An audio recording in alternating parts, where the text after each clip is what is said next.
మీకు ఎప్పుడైనా అనిపించిందండి నిద్రలో మీకు తెలియకుండానే మీరు ఎక్కడికో తెలియని ఒక ప్రదేశానికి ట్రావెల్ చేసినట్టు? అలానే రాత్రి మీకు వచ్చినటువంటి కళ ఏదైతే ఉందో అది నిజంగా ఫీల్ అవుతున్నట్లు, అలానే నేను ఎక్కడికో వెళ్ళినట్టుంది కానీ నా శరీరం కదలకుండా ఇక్కడే ఉంది అని మీకు ఎప్పుడైనా అనిపించిందా? గుర్తుపెట్టుకోండి, అలా అనిపించింది అంటే దాని అర్థం అది భ్రమ కాదండి. దాన్ని మనం అది ఒక ఎనర్జీ రిలీవ్ అంటారు. అంటే నిజంగా జరిగేటువంటి సోల్ లెవెల్ ప్రాసెస్ అనమాట.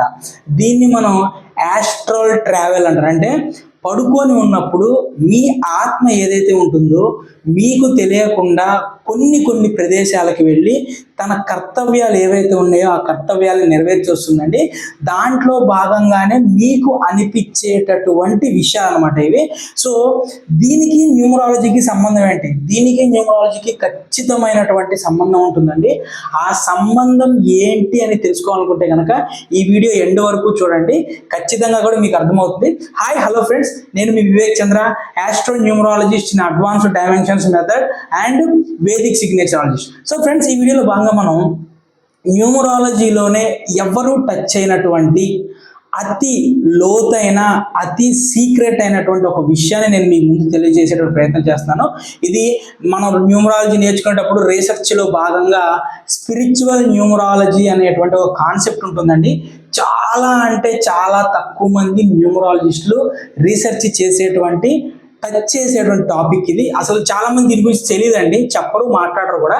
బట్ బై గాడ్ గ్రేస్, ఆ భగవంతుని కృప వల్ల కానివ్వండి, నా గత జన్మల పుణ్యం వల్ల కానివ్వండి, నాకు దొరికినటువంటి వేరే గొప్ప గురువులు వాళ్ళ దగ్గర నుంచి నేర్చుకొని నేను రీసెర్చ్ చేసిన దాంట్లో అతి ఇంపార్టెంట్ అయినటువంటి టాపిక్ ఇది. దీన్ని మనం యాస్ట్రల్ ట్రావెల్ అంటారు. అంటే ఆత్మ ప్రయాణించేటువంటి దీనికి సంబంధించి అనమాట. సో ఇది కొంచెం మీకు ఒక రకంగా చెప్పాలంటే కొంచెం విడ్డూరంగా విచిత్రంగా అనిపించవచ్చు, కానీ వాస్తవం అండి. ఈ ఏదైతే ఉందో దీనికి న్యూమరాలజీకి సంబంధం ఉంటుంది.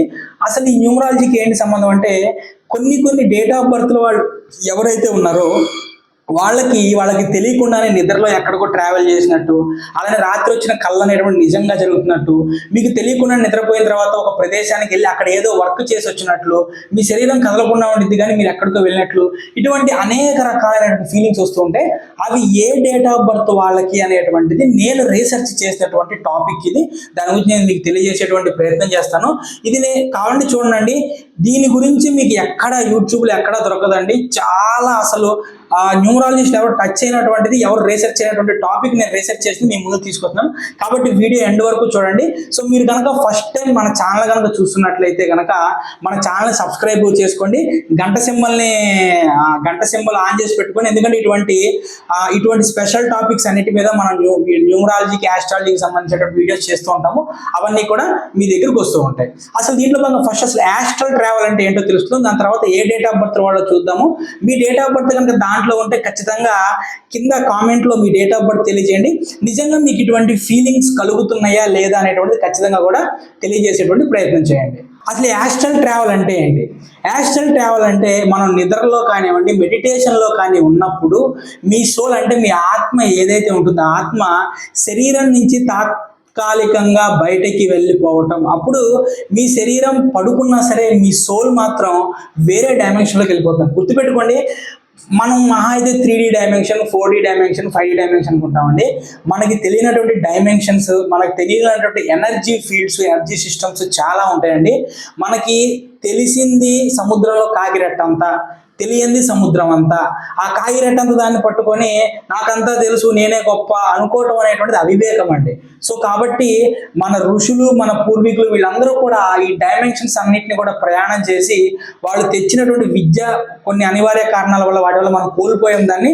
బట్ కానీ భవిష్యత్తులో అవన్నీ కూడా బయటికి రావాలని చెప్పి మనస్ఫూర్తిగా కోరుకుంటున్నాను నేను. సో అసలు ఈ యాస్ట్రల్ ట్రావెల్ అంటే ఏంటంటే కొన్ని ఆలయాలలోకి మీరు ప్రవేశించినట్టు మీకు అనిపించటం, లేదంటే కొన్ని గురువులని కలిసినట్లు మీకు అనిపించటం, లేదా పూర్వజన్మలకు సంబంధించినటువంటి భవిష్యత్తుకు జరిగేటువంటి చిత్రాలు ఏవైతే ఉన్నాయో అప్పుడు అటువంటివి మీకు తెలుస్తూ ఉండటం, ఇవన్నీ కూడా వీటిని మనం యాస్ట్రల్ ట్రావెల్స్ అంటామండి. ఈ టాలెంట్స్ కొన్ని నెంబర్స్లో పుట్టిన ఆత్మలకి, అంటే నెంబర్స్లో పుట్టిన వాళ్ళకి ఖచ్చితంగా కూడా ఇది ఉంటుందండి. ఆ నెంబర్స్ ఏంటో మనం తెలుసుకునేటువంటి ప్రయత్నం చేద్దాం. ఇక ముందుగా కనుక చూసుకుంటే రూలింగ్ నెంబర్ 7 వాళ్ళండి. రూలింగ్ నెంబర్ 7ని మీ అందరికీ తెలుసు, స్పిరిచువల్ సీకర్ నెంబర్ అంటారు. అంటే 7 అనేటువంటి డీప్ థింకర్స్ అనమాట. 7 వాళ్ళు ఎనలిటికల్ ప్లస్ స్పిరిచువల్ కాంబోలో ఉంటారండి. అంటే వీళ్ళు జీవితంలో పైకి నార్మల్గా ఉన్న లోపల ఇన్నర్గా వాళ్ళకి డెప్త్ నాలెడ్జ్, డెప్త్ అనాలిసిస్ వీళ్ళు తెలియకుండానే వీళ్ళు భగవంతునితో కానివ్వండి స్పిరిచువల్గా అటాచ్ అయి ఉంటారండి. వీళ్ళు చక్కగా మెడిటేటివ్ అంటే ఈ రూలింగ్ నెంబర్స్ అందరిలోకి కూడా ఈ 7 డేట్ ఆఫ్ బర్త్ ఉన్నటువంటి వాళ్ళ రూలింగ్ నెంబర్ 7 ఉన్నటువంటి వాళ్ళు ఖచ్చితంగా కూడా మెడిటేషన్ చేస్తే చాలా అద్భుతమైనటువంటి ట్రాన్స్లోకి వెళ్తారు. అంటే వాళ్ళకి తెలియకుండానే ఇన్నర్ సబ్ కాన్షియస్ లెవెల్లోకి చాలా స్ట్రాంగ్గా వెళ్ళిపోతారండి. అలానే స్లీప్లో కూడా స్పాంటేనియస్ యాస్ట్రల్ ఎగ్జిట్ అనేటువంటిది ఎక్కువగా జరుగుతూ ఉంటుంది మనకి. ఫర్ ఎగ్జాంపుల్ మనం తీసుకుంటే కనుక ఏపీజే అబ్దుల్ కలాం గారు కానివ్వండి, వివేకానందులు లాంటి వాళ్ళు కానివ్వండి, వీళ్ళందరికీ కూడా స్ట్రాంగ్గా 7 ఫ్రీక్వెన్సీ అనేటువంటిది ఉంటుంది. ఇక నెక్స్ట్ వచ్చేసి రూలింగ్ నెంబర్ 9 అండి. సో దీని గురించి మనం తెలుసుకునే ముందు నేను మీకు ఒక బిగ్ అనౌన్స్మెంట్ అండి. ఏంటంటే మనం ఇక నుంచి వారానికి ఒకసారి ఎవరో ఒక వ్యక్తుల్ని, ఒక లక్కీ పర్సన్ని మనం సెలెక్ట్ చేసుకొని వాళ్ళకి సంబంధించినటువంటి డేట్ ఆఫ్ బర్త్ ఏదైతే ఉంటుందో ఆ డేట్ ఆఫ్ బర్త్కి సంబంధించినటువంటి కంప్లీట్ అనాలిసిస్ అనేటువంటి దాన్ని, వాళ్ళ జన్మజాతకానికి సంబంధించినటువంటి కంప్లీట్ అనాలిసిస్ అనేటువంటి దాన్ని చేయడానికి మనం ప్లాన్ చేస్తున్నామంటే ఒక గివ్ అవే లాగా. దీనికోసం మీరు ఏం చేయాలంటే మీ యొక్క ఫుల్ నేము, మీ యొక్క సర్నేము, అలానే మీకు date of birth, time of birth, place of birth, వీటన్నిటిని కూడా మన కామెంట్లో మీరు తెలియజేస్తే వారానికి ఒకళ్ళని కానీ ఇద్దరిని కానీ పర్సన్ని మనం సెలెక్ట్ చేసుకొని వాళ్ళకి సంబంధించిన కంప్లీట్ అనాలిసిస్ అండి, లోసు గ్రిడ్, వేదిక్ గ్రిడ్, ఇంకా కొన్ని ఉంటాయి, కొన్ని స్పెషల్స్ ఉంటాయి, నేను చెప్పను, మన వీడియోలోనే చెప్తాను. నేను వీటన్నిటిని కూడా మీకు నేను దాంట్లో వివరిస్తాను. అలానే ఇంకొక విషయం ఏంటంటే మనం ఇది మన కేపీ ఆస్ట్రాలజీ అలానే బేసిక్ ఆస్ట్రాలజీ ఏదైతే వేదిక్ ఆస్ట్రాలజీ ఉంటుందో ఈ రెండింటిని కలిపి బేసిక్ కోర్స్ అనేటువంటి లాంచ్ చేసామండి. దాదాపుగా మీకు ఒక 60-70 వీడియోల దాకా ఉండేటువంటి అవకాశం ఉంది. బేసిక్లోనే 60-70 టాపిక్స్ అనమాట. ఇవన్నీ కూడా మనం కవర్ చేసామండి. ఇదంతా కూడా కేవలం 3,200 రూపాయలకి మాత్రమే ప్రీ లాంచ్ ఆఫర్ అనమాట. ఈ మంత్లో మనం అది లాంచ్ చేస్తున్నాము. సో ఎవరైనా సరే మీకు ఇంట్రెస్ట్ ఉంటే కనుక అమౌంట్ అనేటువంటి పే చేసుకొని రిజిస్టర్ చేసుకునేటువంటి ప్రయత్నం చేయండి. ఇక నెక్స్ట్ రూలింగ్ నెంబర్ 9 వీళ్ళని వౌండెడ్ హీలర్స్ అంటారండి. వీళ్ళు చాలా ఎమోషనల్గా ఎంపథిక్ సోల్స్ అంటారు. అంటే ఈ సోల్స్, ఈ రూలింగ్ నెంబర్ 9లో పుట్టిన వాళ్ళ యొక్క సోల్స్ అనేటువంటి పాస్ట్ లైఫ్ కర్మలు ఏవైతే ఉంటాయో వాళ్ళకి చాలా దగ్గరగా ఉంటాయండి. కాలంలో వెనక్కి ప్రయాణించేటువంటి డీమ్ ప్యాటర్న్స్ ఎక్కువగా ఉంటాయి. నిద్రలో టెంపుల్స్ కానివ్వండి, ఫారెన్ ల్యాండ్స్ కానివ్వండి, సద్గురువులు కానివ్వండి, లేదంటే బాబాలు ఉంటారు చూసారండి, సద్బాబాలు అంటారు అనమాట. బాబాలు వీళ్ళందరూ వీళ్ళకి కనిపిస్తుంటారండి. వాళ్ళు డ్రీమ్స్లో వర్క్ చేస్తున్నట్టు కూడా ఉంటుంది. ఎగ్జాంపుల్ హీలింగ్ కానివ్వండి, గైడింగ్ కానివ్వండి, ప్రేయర్స్ కానివ్వండి, ఇవన్నీ కూడా యాస్ట్రల్ మిషన్స్ అనమాట. ఎందుకంటే ఇదంతా నేను ఎలా చెప్పగలుగుతున్నానంటే స్టార్టింగ్లో నేను అంటే దీని గురించి నేను నెక్స్ట్ చెప్తాను. నేను ఎందుకు నేను చెప్పాను అనేటువంటిది. ఇక నెక్స్ట్ వచ్చేసి మాస్టర్ నెంబర్స్. మనకి 3 మాస్టర్ నెంబర్స్ ఉన్నాయండి. 11, 22, 33 అండి. ఈ 3 మాస్టర్ నెంబర్స్ వాళ్ళకు కూడా ఎలా ఉంటుంది అనేటువంటి నేను చెప్తాను నేను. సో మాస్టర్ నెంబర్ 11ని సోల్ మెసెంజర్ అంటారు అనమాట. మాస్టర్ నెంబర్ 22ని సోల్ బిల్డర్ అంటారు. మాస్టర్ నెంబర్ 33ని సోల్ హీలర్ అంటారు అనమాట. ఈ నెంబర్లకి సైకిక్ విజన్స్ ఎక్కువగా ఉంటాయండి. లూసిడ్ యాస్ట్రల్ జర్నీస్ అంటారు అనమాట, అవి ఎక్కువగా ఉంటాయి. స్లీప్ డిస్టర్బెన్స్ వస్తాయండి. వీళ్ళకి చాలా ఎక్కువగా స్లీప్ అనేటువంటి డిస్టర్బ్ అవుతూ ఉంటుంది మధ్యలో. దేనికంటే వీళ్ళ సోల్ ట్రావెల్ అనేటువంటి జరుగుతుంటుంది కాబట్టి ఈ సిమ్టమ్స్ అనేటువంటిది ఎక్కువగా ఉంటుంది. దీంట్లో మాస్టర్ నెంబర్ లెవెల్ వాళ్ళకి ఎనర్జీ పోర్టల్స్ కానివ్వండి, విజన్స్ కానీ ఇవన్నీ ఎక్కువగా కనిపిస్తుంటాయి. దానికి మాస్టర్ నెంబర్ 11 వాళ్ళు చాలా మంది కూడా హీలర్స్గా చాలా బాగా రాణిస్తూ ఉంటారు. ఇక మాస్టర్ నెంబర్ 22ని ఎనర్జీ ఆర్కిటెక్చర్స్ అంటారు. అంటే వీళ్ళకి టెంపుల్స్, ఎనర్జీ గ్రిడ్స్ ఇవన్నీ కూడా చాలా ఎక్కువగా కనిపిస్తుంటాయి అనమాట. ఇక మాస్టర్ నెంబర్ 33ని హీలింగ్ వర్కింగ్ నెంబర్ అంటే వీళ్ళకి యాస్ట్రల్ హాస్పిటల్ మిషన్స్ అంటారు. అంటే వీళ్ళు ఎక్కడికో వెళ్ళి ఎవరికో హీల్ చేస్తున్నట్లు, ఎవరికో బాగోకపోతే వెళ్ళి ఒక ఆత్మని వీళ్ళు వాళ్ళకి రివైవ్ చేస్తున్నట్టు, రిలీవ్ చేస్తున్నట్లు, లేదంటే వాళ్ళకి హెల్ప్ చేస్తున్నట్టు, ఇటువంటి ఫీలింగ్స్ అన్ని కూడా నిద్రలో కానీ మెడిటేషన్లో కానీ వస్తూ ఉంటాయి అనమాట. దేనికి అంటే వీళ్ళ ఆత్మలు అంటే వీళ్ళకి సంబంధించినటువంటి సోల్స్ ఏవైతే ఉంటాయో ఆ సోల్స్ అనేటువంటివి వాటికి కనెక్ట్ అవుతూ ఉంటాయి అనమాట. సో అసలు నేను దీని గురించి రీసెర్చ్ చేయడానికి మెయిన్ కారణం ఇంకా ఉందండి. వీడియో అయిపోలే, ఇంకా కొన్ని ఉన్నాయి, అవి కూడా చెప్తాను నేను. రీసెర్చ్ చేయడానికి కారణం ఏంటంటే నేను ఒక మాస్టర్ నెంబర్లో పుట్టిన వ్యక్తిని. కాబట్టి నాకు ఎప్పుడు కూడా నిద్రలో నేను పడుకున్నప్పుడు ఏంటంటే ఎక్కడికో నేను వెళ్తున్నట్టు, ఎవరో నాకు కనిపిస్తున్నట్లు, ఎవరో గురువులతో మాట్లాడుతున్నట్టు, ఇటువంటివన్నీ కూడా మనకి అనిపిస్తుండే అనమాట. సో స్టార్టింగ్లో ఏంటంటే ఏదైనా నిద్రలో ఇవన్నీ సామాన్యంగా సహజం అనమాట. బట్ కానీ నేను ఎప్పుడైతే అకల్ట్ ఫీల్డ్లోకి వచ్చానో, నా గురువు ఒక ఆయన ఉన్నారండి. ఆ గురువు అంటే ఆధ్యాత్మికంగా నన్ను ఒక మంచి పొజిషన్లోకి తీసుకొచ్చిన గురువు అనమాట. న్యూమరాలజీకి సంబంధించిన వాడు కాదు. ఆ గురువు దగ్గరికి నేను చెప్పినప్పుడు ఆయన నవ్వి నీ డేట్ ఆఫ్ బర్త్ ఎంత అడిగినప్పుడు నేను చెప్తే నవ్వి అట్లానే ఉండిద్ది అన్నాను. కానీ నాకు సమాధానం చెప్పాల. అప్పుడు నాకు ఇంట్రెస్ట్ వచ్చి నేను ఎప్పుడైతే నాకు క్లయింట్స్ వస్తూ ఉంటారో ఆఫ్లైన్లో కానివ్వండి, లేదా నేను ఆన్లైన్లోకి వచ్చిన తర్వాత కానివ్వండి, వాళ్ళందరికీ సంబంధించిన క్యారెక్టర్స్ అన్ని కూడా నేను డైరీ మెయింటైన్ చేసుకుంటూ ఉండేవాడు. అసలు ఏంటి దాంట్లో భాగంగా చాలా మంది నేను అడుగుతాను, ఈ సిమ్టమ్స్ మీకు ఏమైనా ఉన్నాయంటే చాలా మంది అవును సార్ ఎస్ ఇలా ఉన్నాయని చెప్పేవాడు. ఆ డేట్ ఆఫ్ బర్త్ మొత్తాన్ని కూడా క్రోడీకరించినప్పుడు నాకు తెలిసింది ఏంటంటే రూలింగ్ నెంబర్ 7, రూలింగ్ నెంబర్ 9, అలానే మాస్టర్ నెంబర్ 11, 22, 33 వీటిల్లో వాళ్ళకి ఖచ్చితంగా ఇవి జరుగుతాయని చెప్పేసి వాళ్ళకి సంబంధించిన ఫీలింగ్స్ ఇవన్నీ కూడా మనం సేకరించడం జరిగింది. దాన్ని ఈరోజు మీ వీడియో ముందు మీకు తీసుకొచ్చాను అనమాట. నైట్ జరిగినట్టు అనిపిస్తుంది, ఏదో జరుగుతూ ఉంటుంది, కానీ పొద్దున్న లేచేసరికి వీళ్ళకి అది గుర్తుండదండి. ఎందుకంటే ఏదో జరుగుతుంది, ఏదో జరిగినట్టు వీళ్ళకి అనిపించింది కానీ గుర్తుండదు అనమాట. అది ఇక్కడ ప్రాబ్లం. హైయెస్ట్ స్పిరిచువల్ లెవెల్లో ఉన్న వాళ్ళకి ఖచ్చితంగా నైట్ ఏం జరిగిందో మార్నింగ్ కూడా వీళ్ళకి గుర్తుండేటువంటి ఛాన్స్ ఉంటుందండి. ఒకవేళ ఆ డేట్ ఆఫ్ బర్త్ వాళ్ళే కాకుండా మీకు కూడా ఇటువంటి లక్షణాలు ఉన్నాయి అంటే కనుక ఖచ్చితంగా మీ డేట్ ఆఫ్ బర్త్ ఏంటో కూడా మెన్షన్ చేయండి. ఖచ్చితంగా దాని మీద కూడా మనం రీసెర్చ్ చేసేటువంటి ప్రయత్నం చేద్దాం. అసలు మీరు యాస్ట్రల్ ట్రావెల్ చేస్తున్నారు, యాస్ట్రల్ ట్రావెలర్ అని మీకు ఎలా తెలుస్తుంది? నెంబర్ 1 వచ్చేసి నేను చెప్పిన కొన్ని లక్షణాలు ఉంటాయండి. ఆ లక్షణాలు కనుక మీకు జరుగుతుంటే అది మీరు యాస్ట్రల్ ట్రావెల్ చేస్తున్నట్టు. నెంబర్ 1 నిద్రలో ఫ్లోటింగ్ అవుతున్న ఫీలింగ్ రావటం. అలానే మీరు నిద్రలో మీరు కనిపించేటువంటి వస్తువులు ఏవైతే ఉంటాయో వాటిని మీరు ఎక్స్పీరియన్స్ చేయటం. అలానే మీరు మీ శరీరంలో లేరు, బయటకి ఎక్కడికో వెళ్ళిపోయారనేటువంటి క్లారిటీగా ఉండటం. రిపీటింగ్ డ్రీమ్స్ అంటే డ్రీమ్స్లో రిపీటెడ్గా నక్షత్రాలు, అడవులు, లేదంటే ఎడారులు, టెంపుల్స్, భావాలు కనిపించడం, ఎనర్జీ ఫీల్డ్ కనిపించడం, ఎనర్జీ ప్యాటర్న్స్ కనిపించడం, ఏదో శక్తి నడుస్తున్నట్టు కనిపించడం, ఇవన్నీ మీకు కనిపిస్తున్నా సరే.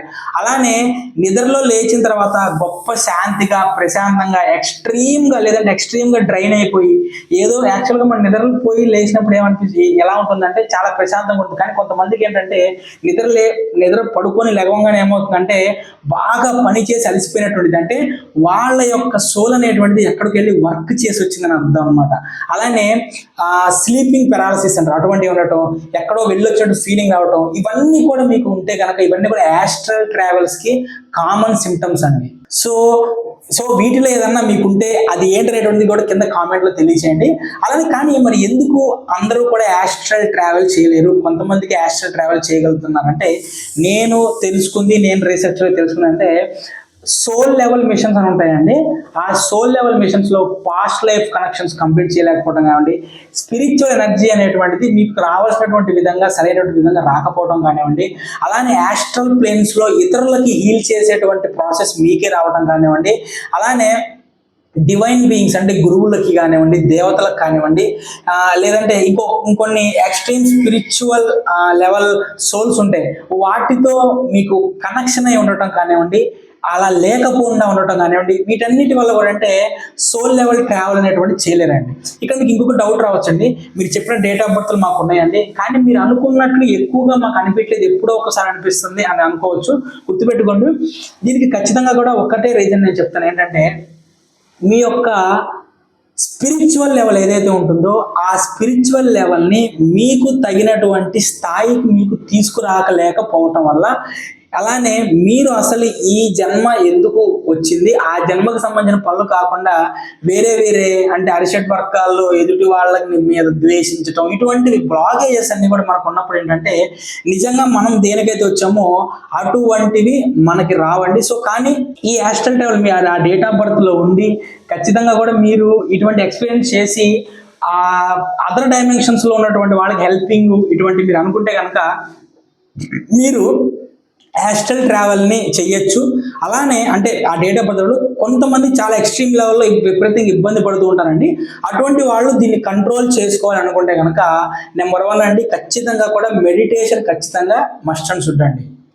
ఓకే, నెక్స్ట్ వచ్చేసి థర్డ్ ఐ మెడిటేషన్ ఏదైతే ఉందో అది ఖచ్చితంగా చేయాలి. ఇంకోటి ఏంటంటే త్రాటకము అనేటువంటి మెడిటేషన్లో మనకి యోగాలో త్రాటకం గుర్తుపెట్టుకుని త్రాటకము అనేటువంటి ఒక ఇది ఉంటుంది ప్రాసెస్. చాలా సింపుల్ ప్రాసెస్. ఎదురుగా ఒక చిన్న కళ్ళకి ఎదురుగా ఒక దాన్ని పెట్టుకొని దాన్ని చూస్తుంటాం, లేదంటే ఒక కొవ్వొత్తి పెట్టుకొని దాన్ని చూస్తుంటాం. దీన్ని త్రాటకం అంటాం అనమాట. అటువంటి దాన్ని మీరు వేస్తూ దాన్ని ప్రాక్టీస్ చేస్తుండటం. అలానే క్రిస్టల్స్లో కనుక చూసుకుంటే మూన్ స్టోను, ఎమితిస్ట్ అనేటువంటి స్టోన్ ఉంటుంది. మీరు నిద్రపోయేటువంటి దాని కింద దిళ్ళ కింద దాన్ని పెట్టుకోవటం. అలానే పడుకోవడానికి ముందు మొబైల్ ఫోన్స్ అవాయిడ్ చేయటం. అలానే మీరు పడుకోవడానికి ముందు ఒక ఇంటెన్షన్ అనేటువంటిది మీరు రాసుకోవాలి. అంటే ఎలా అంటే చెప్తున్నా, tonight I allow my soul to safely travel and return with clarity అనేటువంటి. అంటే నేను ఈరోజు నా సోల్ని నాకు నేనుగా ట్రావెల్ చేయడానికి ఇష్టపడుతున్నాను, అలానే అది మళ్ళీ తిరిగి క్లియర్గా రావటానికి నేను సంతోషిస్తాను అనేటువంటి దాన్ని మీరు ఒక జర్నల్ లాగా రాసుకోండి. ఈ విధంగా ఒక 7 to 11 days కనుక మీరు ప్రాక్టీస్ చేస్తే ఖచ్చితంగా స్పిరిచువల్ లెవెల్, అది యాస్ట్రల్ ట్రావెల్ ఏదైతే ఉందో అది మీకు యాక్టివేట్ అయ్యేటువంటి ఛాన్స్ ఉంటుందండి. అలానే మీకు కనుక ఎవరికైనా సరే ఈ విధంగా అనిపించినప్పుడు ఖచ్చితంగా భయపడకండి. డిస్టర్బ్డ్ ఎనర్జీగా ఉంటుంది, స్లీప్ డిజార్డర్స్ వస్తుంటాయి. దీని నుంచి ఎలా ప్రొటెక్షన్ చేసుకోవాలి? ఫస్ట్ వచ్చేసి సాల్ట్ వాటర్తో స్నానం చేయాలండి. అలానే నిద్రలోకి వెళ్ళే ముందు ఓం ఏదైతే ఉందో ఓం ఓం ఓం అనేటువంటిది ఒక 108 సార్లు జపించి పడుకోండి. అలానే ఆ క్రిస్టల్స్ ఏదైతే నేను చెప్పానో ఆ క్రిస్టల్స్ అనేటువంటి దాన్ని పెట్టుకోండి. అలానే మీరు పడుకునేటటువంటి ముందు ఐఆమ్ వెరీ మచ్ ప్రొటెక్టెడ్ అనేటువంటి ఫీలింగ్లో మీరు పడుకోండి. ఇక గొప్ప గొప్ప గురువులు వీళ్ళందరూ కూడా దీని గురించి మాట్లాడారా అంటే ఖచ్చితంగా అండి. స్వామి వివేకానందుల వారు రామకృష్ణ గారిని మొట్టమొదటిసారిగా వెళ్ళి కలిసింది తన యొక్క యాస్ట్రల్ ట్రావెల్ అండి. తర్వాత పరమహంస యోగానంద గారు కూడా యాస్ట్రల్ బాడీ టెక్నిక్స్ గురించి మాట్లాడారు. ఒక యోగి ఆత్మకథ బుక్ మీరు చదవండి, ఖచ్చితంగా దాంట్లో కూడా ఈ యాస్ట్రల్ ట్రావెల్కి సంబంధించిన కాన్సెప్ట్స్ ఉంటాయి. అలానే శ్రీ అరబిందో గారు ఉంటారండి, ఆయన కూడా ఎక్కువగా సూపర్ మెంటల్ వరల్డ్స్ గురించి ఎక్కువగా మాట్లాడారండి. అలానే ఎడ్గర్ కైసే అనేటువంటి ఒక ఆయన ఉంటాడు, ఆయన ఒక స్లీప్ సైకిక్ అనమాట, యాస్ట్రల్ రీడర్. ఆయన కూడా దీనికి సంబంధించినటువంటి అనేకమైనటువంటి విషయాల గురించి మాట్లాడండి. నేను చెప్పిన వాళ్ళకి సంబంధించిన చరిత్రలు చదవండి, వాళ్ళు రాసిన బుక్స్ చదవండి. ఖచ్చితంగా కూడా మీకు దీని గురించి కంప్లీట్ ఇన్ఫర్మేషన్ అనేటువంటిది వస్తుందండి. సో ఫ్రెండ్స్, ఎలా అనిపించింది ఈ వీడియో? ఎవరు చేయనటువంటి వీడియోలు మనం చేస్తున్నాం కాబట్టి ఖచ్చితంగా ఒక చిన్న లైక్, ఛానల్ సబ్స్క్రైబ్ అనేటువంటిది నేను కోరుకుంటున్నాను. ఎవరైనా ఆస్ట్రాలజీకి, న్యూమరాలజీకి సంబంధించిన సర్వీస్ కావాలనుకుంటే కనుక వేదిక్ సిగ్నేచర్ మొబైల్ నెంబర్ కానుకుంటే కనుక స్క్రీన్ మీద కనిపించేటువంటి ఆ నెంబర్కి కాల్ చేయండి. అలానే కింద కామెంట్ తెలియజేయండి. మీరే కనుక లక్కీ పర్సన్ అయితే కనుక మీకు సంబంధించినటువంటి complete date of birth analysis అదంతా కూడా మనము చేయటము అనేటువంటిది జరుగుతుంది. అలానే కోర్స్ ఎవరైనా కావాలనుకుంటే కనుక మనల్ని కాంటాక్ట్ చేయండి. 3200 ఫీజు అనమాట. దానికి సంబంధించిన ఈ మంత్లో దానికి సంబంధించిన యాక్సెస్ కూడా మీకు ఇవ్వడం జరుగుతుందండి. సో నా వీడియో అన్నింటినీ కూడా అద్భుతంగా ఆదరిస్తున్న మీ అందరికీ కూడా నా హృదయపూర్వక కృతజ్ఞతలు అండి. Thank you.